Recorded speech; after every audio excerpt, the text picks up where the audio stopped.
Good afternoon everybody. आज हम लोग सेमेस्टर 4 का टॉपिक कुछ कर रहे हैं, जिसमें कि हम लोग सिलेबस के अकॉर्डिंग हम लोग को जानना है सभी स्टूडेंट्स को कि मेडिसिनल प्लांट ऑफ बिहार, उसमें किसी 10 मेडिसिनल प्लांट को डिस्कस करना है, पढ़ना है अकॉर्डिंग टू सिलेबस।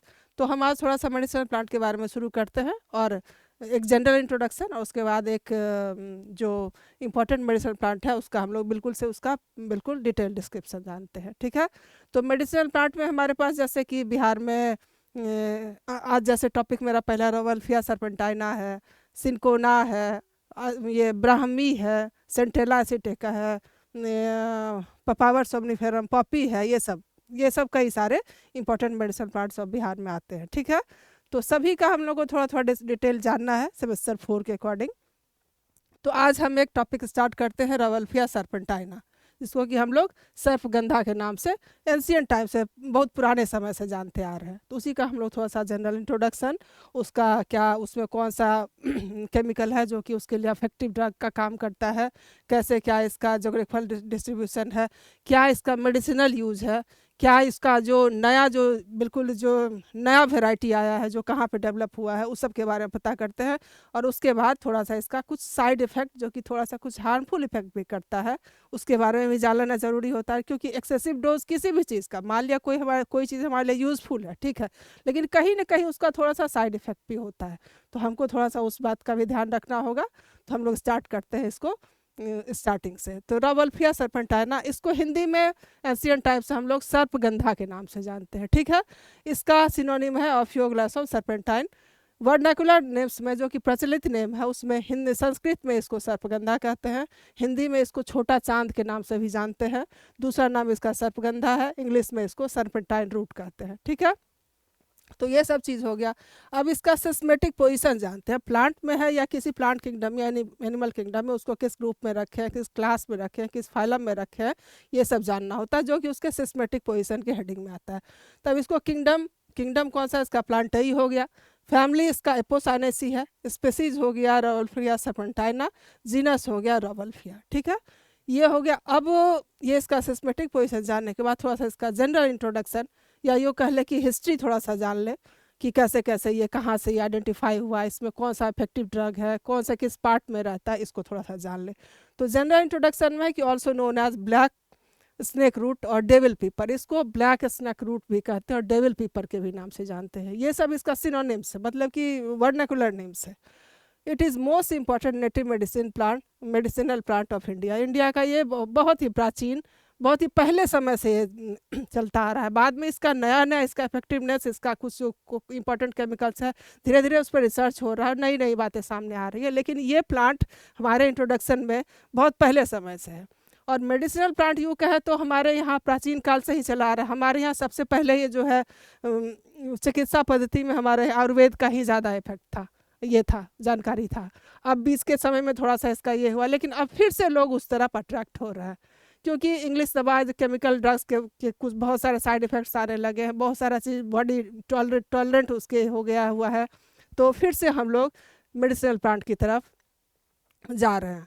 तो उसी कड़ी में हम लोग हैं कि आज फिर एक इस सर्पेंटाइना के बारे में और डिटेल्स जानते हैं। इंट्रोडक्शन तो हम लोग कर ही लिए। इसमें है कि मेडिसिनल प्लांट ऑफ इंडिया एक इम्पॉर्टेंट है, इंडिया का reserpine is its most effective alkaloid. इसमें जो चीज़ पाया जाता है केमिकल जो कि इफेक्टिव है, वो एल्कोलाइड है, और वो उस एल्कोलाइड का नाम रिजरपाइन है। This alkaloid is identified and isolated by the CIB pharmaceuticals. ये है बहुत पहले, CIB फार्मास्यूटिकल्स एक कंपनी है स्विट्जरलैंड की, वहाँ पे इसके एल्कोलाइड को डिटेक्ट किया गया 1952 में ही, कि बहुत पुरानी बात है। 1952 में ही उस फार्मास्यूटिकल कंपनी, स्विट्जरलैंड का है CIB फार्मास्यूटिकल जिसका नाम है, उसमें 1952 में ही इसके एल्कोलाइड को डिटेक्ट किया गया। After that there was a great demand of its root. उसके बाद से जब इसके यूजफुलनेस को जाना गया तो इसके रूट का बिल्कुल हाई डिमांड हो गया।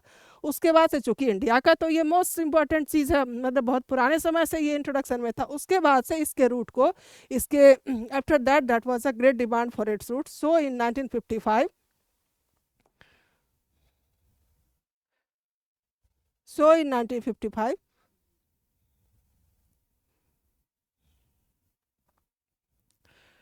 The government of India put a ban लगा दिया इसके रूट के एक्सपोर्ट पर। कि नहीं अब भाई जब इतना इंपॉर्टेंट चीज़ है तो हम इसका क्यों रॉ मटेरियल दूसरे कंट्री को एक्सपोर्ट करने जाए, हम खुद के यहाँ इसको इसके चीज़ को यूज़ करेंगे। तो बैन कर दिया इसके रूट को एक्सपोर्ट करने पर। तो उसके बाद से क्या हुआ कि और उसके जो इस प्लांट के ये कल्टीवेशन को फिर से प्रमोट करने लगा कि इसको लार्ज स्केल पे उपजाया जाए, उगाया जाए इस प्लांट को, रवल्फिया को। About 30 alkaloids are known to exist in this plant. इसमें करीब 30 टाइप्स के एल्कोलॉइड को इसमें डिटेक्ट किया गया इस प्लांट के अंदर। अब इसका है बोटानिकल डिस्क्रिप्शन कि ये प्लांट किस तरह से कैसा क्या होता है। हम लोग डायग्राम में इसको थोड़ा सा देख पा रहे हैं। बोटानिकल डिस्क्रिप्शन में क्या पेरेनिया अंडर श्रब, ये छोटा बिल्कुल मीडियम साइज का प्लांट होता है, करीबन 60 to 90 सेंटीमीटर का। लीव्स इसका सिंपल इलिप्टिक होता है, ग्लैबरस होता है और ब्राइट कलर, ऊपर से इसका थोड़ा सा ब्राइट चमकीला ग्रीन सा ऊपर से दिखेगा, नीचे पेल ग्रीन सा हरा पीला सा इसका नीचे की तरफ का ये होगा। ये पॉइंटेड इसका जो एपेक्स होता है पॉइंटेड होता है और इसका लेंथ तो बता ही चुके 60 to 90 सेंटीमीटर के हाइट का होता है। The inflorescence is many flowered. इसका जो इन्फ्लोरेसेंस है जहाँ पे फूल लगता है इसका वो फ्लावर कोरिम्ब है, कोरिम्ब टाइप का होता है, उसमें वाइट या पिंक फ्लावर लगा होता है। ये हुआ। The fruit is a drupe type का फ्रूट होता है। ये हो गया इसका। अब है इसके जोग्राफिकल डिस्ट्रीब्यूशन में है कि थोड़ा सा ये हमारे इंडिया में उत्तर प्रदेश के एरिया में गोरखपुर डिस्ट्रिक्ट में ये मोस्टली पाया जाता है। इधर इसका केरला में है, उड़ीसा में है, कर्नाटका में है, ये सब एरिया में भी ये बहुतायत में पाया जाता है। तो अब है कि इसका मेडिसिनल यूज़ क्या क्या है। हम मान लिया कुछ भी है तो इसको हम लोग जानने, इतना गहराई से जाने, उसके पीछे तो मकसद है कि हाँ भाई इसका यूज़ क्या है। तो हम लोग इसके मेडिसिनल यूज़ को जानते हैं। तो मेडिसिनल यूज़ में इसका स्टार्टिंग से देखते हैं तो हम लोग in India the root of sarpagandha is use in treatment of snake bite. और स्नेक बाइट मतलब सांप के काटने पर और कोई भी इंसेक्ट सब है जो कि जैसा बाइट किया तो उसमें फिर इसके रूट से जो निकलता है अल्कोलाइड उसको हम लोग यूज़ करते हैं। दूसरा इंसैनिटी, पॉपुलरली नोन एज, ये पागल की दवा। इंसैनिटी मतलब पागल को, जिसका मेंटली जो अपसेट है थोड़ा सा या फिर उस सबको नर्वस डिसऑर्डर है, मेनिया है, ये सब इस तरह वाले लोगों को इसकी दवा दी जाती है। इंसोमनिया है, this herb has sedative property so it is used as tranquilliser, मतलब कि नींद की दवा बनाने में इसका काम होता है। चौथा है हिस्टीरिया है, rauwolfia is found in beneficial relieving, hysteria को भी ठीक करने में इस प्लांट का काम होता है।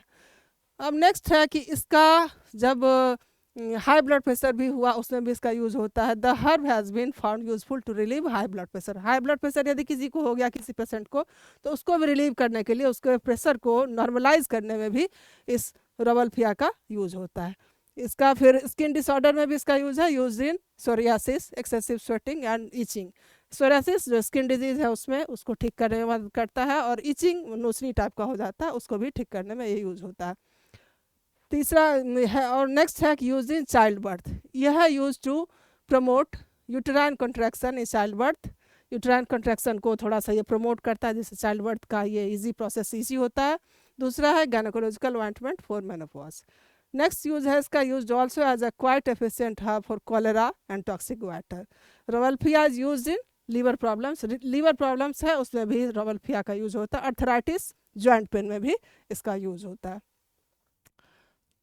अब है कि इसका कुछ साइड इफ़ेक्ट भी है जो कि थोड़ा सा हार्मफुल भी है। ऐसे मान लिया कि कोई अनलिमिटेड डोज में इसको ले लिया जाए या सही तरीके से नहीं लिया जाए तो इसका कुछ साइड इफ़ेक्ट भी है। उसमें ड्रोजीनेस और फेंटनेस, मतलब कि ऐसा कर लिया कि कुछ ज़्यादा डोज इसका ले लिया, अल्कोलाइड है इसका, रिजरपाइन इफेक्टिव चीज़ है, अल्कोलाइड हाई अल्कोलाइड कंटेंट ले लिया तो चक्कर आ जाएगा, फेंट करके गिर जाएगा।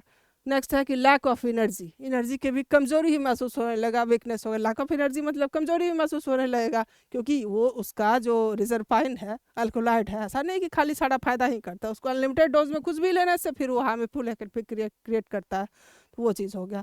मेंटल डिप्रेशन, मान लिया वो हाई डोज में ले लिया तो मेंटल डिप्रेशन होगा। दूसरा कंसंट्रेशन का भी अभाव हो जाएगा, मन बिल्कुल खिन्न सा रहेगा, तो ये सब चीज़ का साइड इफ़ेक्ट है। तब है कि अब इसका कुछ इस पर जैसे जैसे रिसर्च होता गया, आखिर इतना इंपॉर्टेंट चीज़ है रिजरपाइन का, इतना यूजेस है, और जब मान लिया इसको गवर्नमेंट ऑफ इंडिया बहुत लार्ज स्केल पे ग्रो करने के लिए लगाया तो इसका इम्प्रूव वैरायटी सब भी कुछ करने का प्रयास किया जा रहा है। इम्प्रूव वैरायटी कैसे हाइब्रिडाइजेशन प्रोग्राम के द्वारा होता है। तो हमारा ये जो है रिजरपाइन 1, ये जो है रिलीज बाय जवाहरलाल नेहरू कृषि विश्वविद्यालय कॉलेज ऑफ एग्रीकल्चर इंदौर में एक RS1 नाम का ये रवलफिया सरपेंटाइना का न्यू वैरायटी इम्प्रूव किया गया है, जिसमें कुछ और भी जो पुराने टाइम से जो विल्ड वैरायटी में जो कुछ करेक्टर्स थे उसमें कुछ और नया चीज़ ऐड करके भी वही होता है इम्प्रूव वैरायटी, वो रिजर्व पाइन 1 रिलीज़ किया गया है बाय जवाहरलाल नेहरू कृषि विश्वविद्यालय कॉलेज ऑफ एग्रीकल्चर इंदौर। तो ये हमारा एक शॉर्ट सा इसका इंट्रोडक्शन हो गया। इसका जोग्राफिकल डिस्ट्रीब्यूशन हम लोग जान ही चुके कि गोरखपुर, उत्तर प्रदेश के गोरखपुर, सिरमौर या इधर कर्नाटका साइड में, यहाँ क्या कहते हैं चेन्नई, गोवा में भी, ये सब जगह मतलब ऑल इंडिया में लगभग सभी तरफ ये हमारा प्लांट ग्रो हो सकता है। तो ये हमारे लिए एक इम्पोर्टेंट चीज़ है। तो इसी तरह से कई सारे मेडिसिनल प्लांट है, सिंकोना है, पपावर सोमनीफेरम है, अश्वगंधा है, नीम को भी मान ले, नीम है, नीम से आजकल कई सारे इंसेक्टिसाइड ये सब बनाया जा रहा है। तो कई सारे प्लांट हैं जो कि हमारे बहुत यूज़ में है, इन सब चीज़ों को थोड़ा प्रमोट किया जाए। थैंक्स।